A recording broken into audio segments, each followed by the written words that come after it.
Magandang hapon. Ngayon pa yung araw ng Linggo, June 9, 2024. Update po muli sa lagay ng panahon. Ayon sa Pag-asa, southwest monsoon o habagat nakakaapekto pa rin sa western section ng Luzon.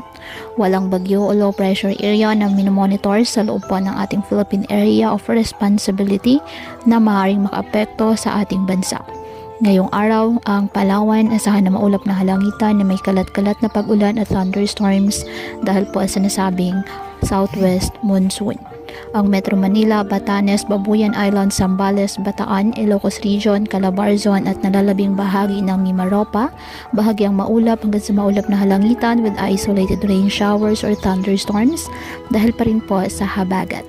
Ang nalalabing bahagi ng ating bansa apektado naman ng mga localized thunderstorms. Kaya patuloy pa rin po natin na pinag-iingat ang ating mga kababayan sa banta po ng mga posibilidad ng pagbaha at pagguho ng lupa, lalo na kapag may malalakas na ulan. At ugaliin po na magdala palagi ng payong o hatan mo panangga sa ulan sa tuwing lalabas po ng ating mga tahanan. At yan po muna ang update sa lagay ng panahon ngayong araw. Muli patuloy po tayo na mag-ingat at palaging tandaan, God loves you. Stay safe and God bless.